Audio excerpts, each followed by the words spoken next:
Sekarang kita lanjutkan pembelajaran kita, yaitu pembelajaran tematik. Pembelajaran 3 ada 4 juga, tema 1, subtema 2. Kita lihat pembelajaran pertama. Ikan sangat bermanfaat bagi kita. Apakah kalian suka makan ikan? Mudah-mudahan suka ya. Karena dengan makan ikan, maka berarti kita memperoleh zat protein.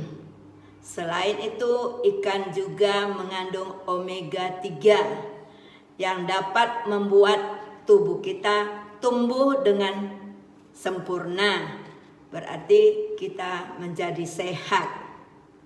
Apakah tubuh kalian sehat? Kalau tubuh kita sehat, berarti kita bisa melakukan berbagai macam kegiatan atau aktivitas. Seperti pelajaran kemarin, kita telah belajar cara hewan berkembang biak. Hewan berkembang biak dengan 2 cara. Cara pertama yaitu disebut generatif. Perkembangbiakan hewan dengan melalui perkawinan. Berarti menggunakan sel-sel kelamin. Sedangkan yang satu lagi, perkembangbiakan vegetatif. Berarti perkembangbiakan dengan tidak melalui perkawinan. Perkembangbiakan vegetatif itu kita bagi 3, yaitu yang pertama dengan membelah diri. Contohnya amuba dan paramecium.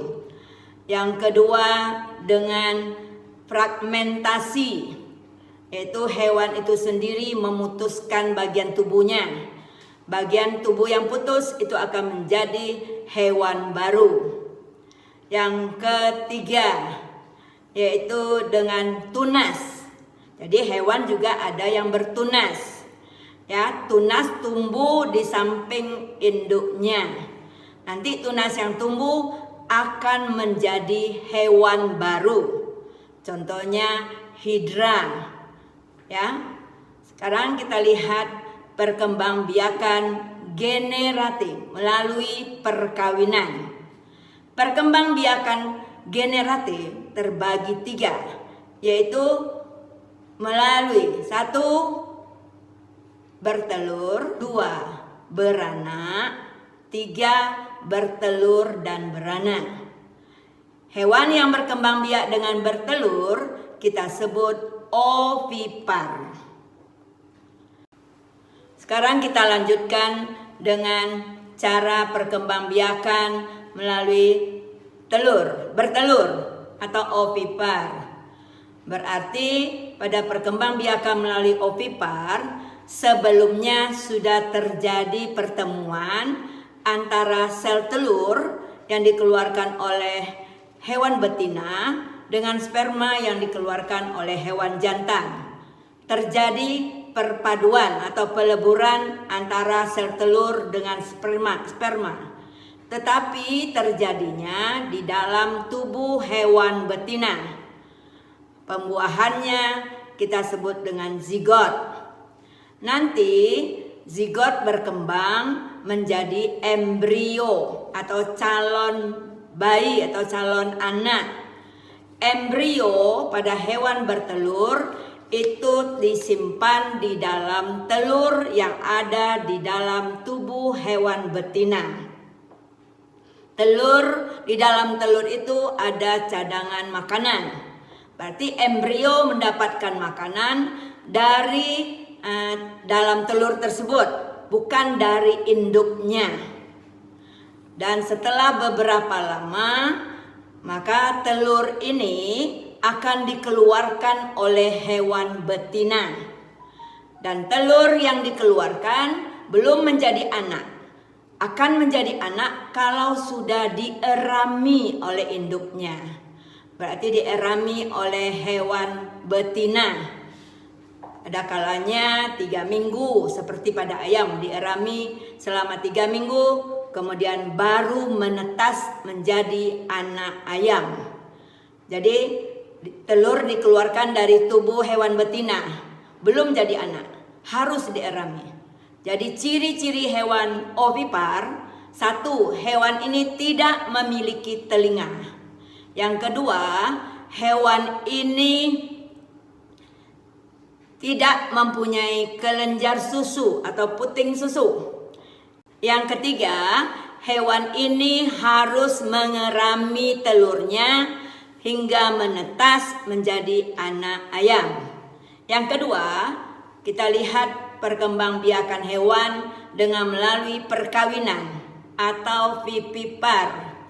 Berarti terjadi penyatuan atau peleburan antara sel telur dengan sperma, di mana akan menghasilkan embrio atau calon bayi. Calon bayi pada vivipar disimpan di dalam rahim dari hewan betina, di dalam tubuh hewan betina. Dan embrio ini mendapatkan makanan dari induk ayam betina.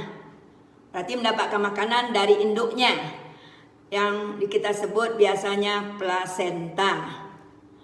Nah, embrio tadi nanti setelah beberapa lama, berarti hewan itu akan mengalami masa mengandung. Nah, dan cukup waktu hewan ini akan telur tadi menetas di dalam tubuh induknya. Dan nanti yang dikeluarkan adalah anak ovovivipar, bertelur beranak.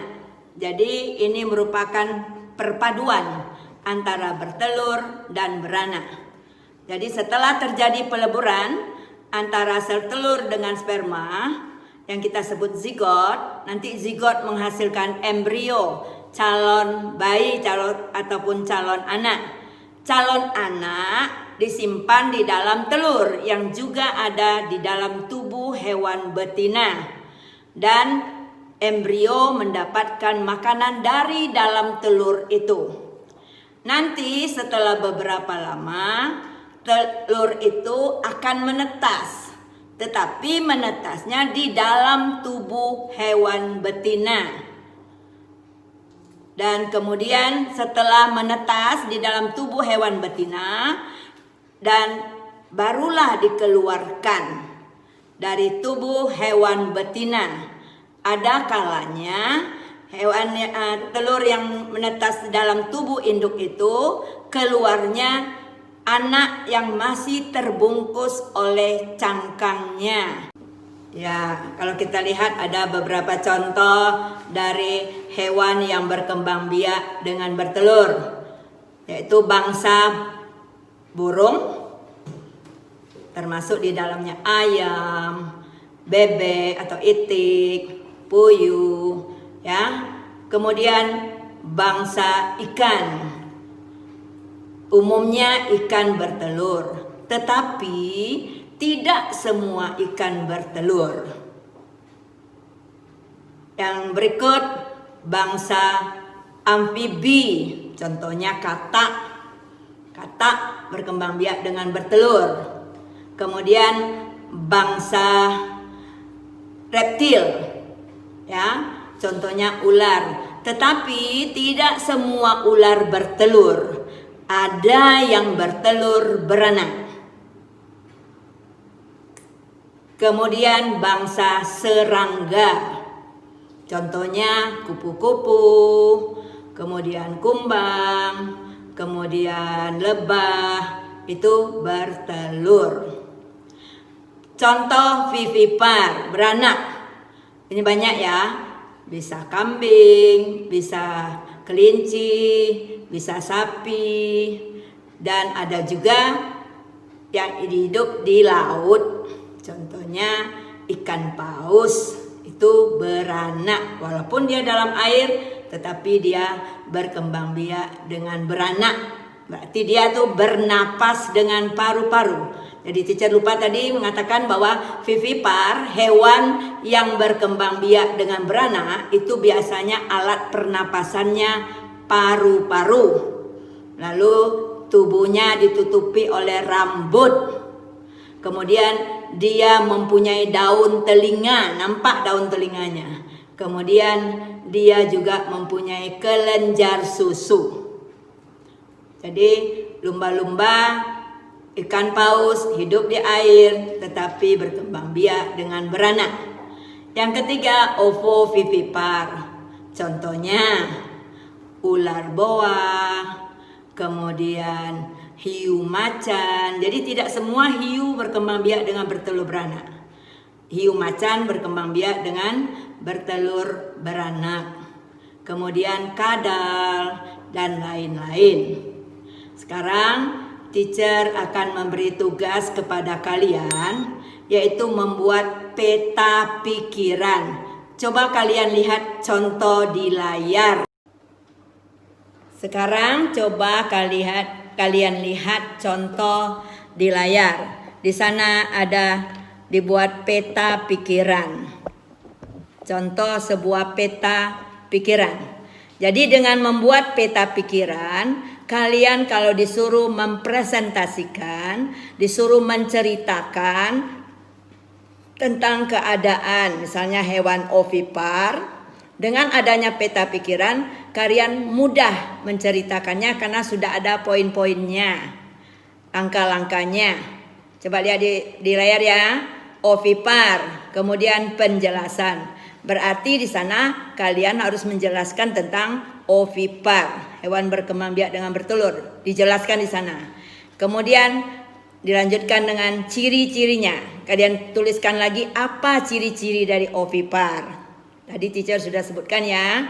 Kemudian lanjutkan lagi contoh hewan. Kalian tuliskan contoh-contoh hewan yang berkembang biak dengan bertelur. Kemudian gambarkan salah satu hewan yang berkembang biak dengan bertelur. Itu namanya peta pikiran. Jadi buat tiga-tiganya ya. Ovipar, vivipar, dan kemudian ovovivipar. Tiga-tiganya dibuat seperti ini langkah-langkahnya. Jelas? Perhatikan cerita yang teacher tampilkan di layar. Judul cerita ayam. Di Indonesia, sebagian besar ayam dipelihara dan diternakan. Masyarakat memanfaatkan daging dan telurnya. Daging dan telur ayam sangat bermanfaat bagi kesehatan tubuh. Itu alinea pertama. Kalau seharusnya mulainya menjorok ke dalam ya. Kemudian kita lihat alinea kedua. Ayam jantan dan betina memiliki perbedaan. Ayam jantan lebih besar dari ayam betina. Ia memiliki jalu panjang dan berjengger lebih besar. Bulu ekor ayam jantan panjang dan menjuntai. Ayam betina berukuran lebih kecil dan tidak memiliki jalu, tetapi memiliki jengger kecil. Bulu ekornya pendek. Jadi di dalam cerita ini ada 2 paragraf. Setiap paragraf terkandung kalimat utama dan kalimat penjelas. Dan dalam kalimat utama itu terkandung ide pokok atau gagasan utama. Jadi kalimat utama itu adalah kalimat inti dari suatu paragraf. Untuk menentukan ide pokok, kita cari dulu kalimat utama ini. Ada kalanya dia terletak di depan, di awal. Ada kalanya dia terletak di akhir kalimat setiap paragraf. Ada kalanya terdapat di awal dan di akhir. Kalau kalimat utama di awal namanya paragraf deduktif. Kalau terletak di akhir namanya paragraf induktif. Kalau di awal dan di akhir namanya paragraf campuran. Jadi kalau kita lihat di sini, yang menjadi kalimat utamanya adalah di Indonesia sebagian besar ayam dipelihara dan diternakan. Itu kalimat utama atau kalimat inti. Dari kalimat utama ini kita cari inti pokok. Ya, atau kita sebut ide pokok atau gagasan utama. Ada kalanya semua kalimat utama akan menjadi ide pokok atau gagasan utama. Tetapi ada kalanya juga tidak semua kalimat utama itu menjadi ide pokok. Ada kata-kata yang harus dibuang. Berarti kita ambil intinya saja. Jadi dalam paragraf pertama ini, ide pokoknya adalah di Indonesia ayam dipelihara dan diternakan. Itu ide pokok dari paragraf pertama. Lalu kita lihat paragraf kedua. Kalimat utamanya adalah ayam jantan dan betina memiliki perbedaan. Jadi di sini yang menjadi ide pokok atau gagasan utama adalah perbedaan ayam jantan dan betina. Itu ide pokok pada paragraf kedua. Coba kalian lihat di layar, ada cerita yaitu tentang bunglon. Bunglon adalah hewan reptil sejenis kadal yang biasa hidup di pohon. Tampilannya mirip hewan purba. Bunglon jantan biasanya mempunyai tanduk, sirip, dan gelambir. Bunglon memiliki kemampuan untuk mengubah warna kulitnya. Bunglon tidak bisa berubah kulit ke semua warna, hanya ke warna-warna tertentu saja. Jadi di sini ada dua paragraf. Adapun kalimat utama dari paragraf pertama adalah bunglon adalah hewan reptil sejenis kadal yang biasa hidup di pohon. Maka ide pokok dari paragraf pertama adalah bunglon adalah reptil yang biasa hidup di pohon. Itu ide pokoknya. Kemudian pada paragraf kedua, kalimat utamanya bunglon memiliki kemampuan untuk mengubah warna kulitnya. Maka ide pokoknya adalah bunglon adalah hewan reptil yang bisa mengubah warna kulitnya. Itu ide pokoknya. Dan kalau kita disuruh apa kesimpulannya, maka untuk menyimpulkan suatu bacaan harus dengan cara kita ambil intisari dari bacaan yang bersangkutan. Intisarinya, bagian-bagian yang pentingnya dari suatu bacaan. Langkah-langkah kita membuat suatu kesimpulan. Yang pertama, bacalah bacaan dengan seksama. Yang kedua, temukanlah ide pokok dalam setiap paragraf. Yang ketiga, rangkailah ide-ide pokok dalam bacaan. Kemudian, kamu buat dengan kata atau bahasamu sendiri. Jadi, di dalam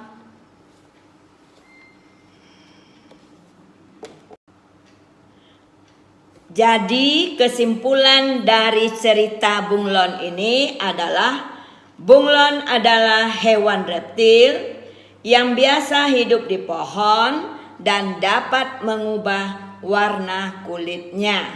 Itulah yang menjadi kesimpulan dari cerita ini. Coba kalian dengarkan cerita teacher. Dan ini juga ada di layar. Edo membawa oleh-oleh ikan bandeng asap dari Sidoarjo. Ia membawa satu ikan ke sekolah untuk dibagikan kepada temannya saat makan siang. Potongan ikan hanya cukup untuk 6 orang.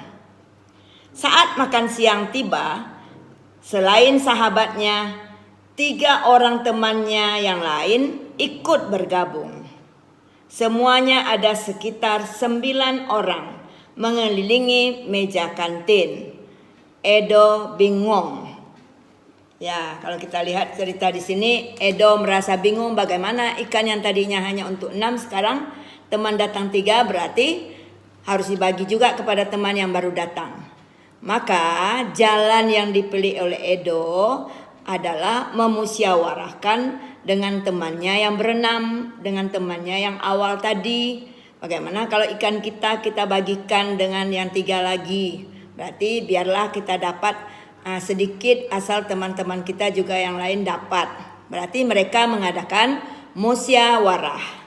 Segala hal yang menyangkut dengan musyawarah berarti itu sesuai dengan sila keempat dari Pancasila yang bunyinya kerakyatan yang dipimpin oleh hikmat kebijaksanaan dalam permusyawaratan perwakilan. Lambangnya adalah kepala banteng. Coba kalian lihat lagi bentuk-bentuk penerapan sila keempat. Yang pertama, melakukan musyawarah dalam mengambil keputusan. Jadi segala sesuatu yang ingin kita lakukan untuk orang banyak, biasanya kita harus musyawarah dulu sehingga baru bisa kita ambil suatu keputusan, dan ini merupakan keputusan bersama. Yang kedua, tidak memaksakan pendapat kita kepada orang lain. Jadi dalam mengadakan musyawarah, semua anggota musyawarah berhak untuk mengajukan pendapat. Tetapi pendapat yang diajukan tidak boleh kita paksakan kepada orang lain. Kalau masih ada pendapat yang lebih baik, ya kita terima dengan lapang dada, meskipun sebenarnya kita tidak sesuai dengan pendapat yang diajukan yang lebih baik itu. Yang ketiga, mendengarkan dan menghargai pendapat orang lain dengan bijak. Ya, jadi pada saat orang mengutarakan pendapatnya, kita dengar dan kita hargai bahwa dia mampu untuk mengajukan pendapat. Yang keempat, mengutamakan musyawarah dalam menentukan sebuah keputusan. Jadi untuk menentukan suatu keputusan, mengambil hasil yang baik, maka kita harus musyawarahkan, bicarakan bersama-sama. Yang kelima, menerima hasil keputusan meskipun tidak sesuai dengan usulan kita. Yang keenam, melaksanakan hasil musyawarah dengan penuh tanggung jawab. Jadi hasil keputusan musyawarah kita laksanakan dengan ikhlas dan bertanggung jawab. Yang ketujuh, kita umpamanya diadakan pemilu, maka kita ikuti pemilu jika kita sudah cukup umur. Jadi mengikuti pemilu juga merupakan contoh penerapan sila keempat. Sekarang kita lihat contoh-contoh penerapan sila keempat di sekolah yang bisa kita laksanakan. Yang pertama, mengikuti pemilihan ketua kelas dengan tertib. Jadi harus dengan musyawarah. Yang kedua, melakukan musyawarah untuk menentukan sesuatu atau untuk menentukan sebelum membeli perlengkapan kelas umpamanya. Yang ketiga, menghindari atau memaksakan kehendak kita kepada orang lain di dalam musyawarah. Yang keempat, melakukan musyawarah dalam menentukan jadwal piket umpamanya. Yang kelima, mendengarkan teman menyampaikan pendapat. Ya, itulah kira-kira contoh-contoh penerapan sila keempat di dalam sekolah atau di sekolah. Berikut contoh-contoh penerapan sila keempat tetapi di lingkungan rumah. Yang pertama, kita melakukan musyawarah ketika membagi tugas rumah. Pada saat membagi pekerjaan di rumah ya, mungkin ada yang tugasnya menyapu, ada tugasnya mengepel dan sebagainya. Jadi harus kita musyawarahkan. Jangan nanti melaksanakannya dengan mengomel-ngomel. Yang kedua, menanggapi kritik dan saran dari anggota keluarga dengan sopan. Jadi kalau ada kritik dari anggota keluarga kita terhadap kita dengarkan. Ya, kita tanggapi, tetapi kita utarakan dengan sopan, kita jelaskan dengan sopan. Ketiga, memberikan kritik dan saran pada anggota keluarga kita dengan sopan. Umpamanya ada sesuatu yang tidak kita sukai atas tindakan keluarga kita, ya boleh kita utarakan tapi dengan sopan. Berikut, menyampaikan pendapat disertai dengan alasan yang masuk akal. Jadi kalau kita ingin mengutarakan suatu pendapat, contohnya kamu ingin meminta orang tua untuk membelikan sepeda untuk pergi ke sekolah. Tetapi kalau kita lihat sekarang, di mana kita dalam masa COVID, itu kan kamu tidak sekolah. Berarti tidak usahlah usulkan untuk beli sepeda dulu, karena kan kamu di rumah. Ya, jadi tidak usah kita ajukan usulan atau saran supaya beli sepeda untuk ke sekolah, karena tidak sekolah kan. Berikut, yang kelima, mentaati aturan yang telah disepakati oleh warga di lingkungan sekitar rumah. Jadi kalau ada aturan-aturan yang sudah dibuat oleh orang-orang di lingkungan rumah kita, sudah disepakati ya kita patuhi. Yang keenam, menghargai pendapat antar warga di lingkungan rumah. Jadi pendapat-pendapat yang dikeluarkan oleh orang-orang di sekitar rumah kita juga kita harus dengarkan. Ya, itulah kira-kira pelajaran tentang tematik yang menyangkut dengan sila keempat. Pelajaran teacher telah selesai. Tapi jangan lupa buat tugas, yaitu membuat tugas peta pikiran dari hewan ovipar, vivipar, dan ovovivipar. Gambar hewannya cukup 1 atau 2 saja.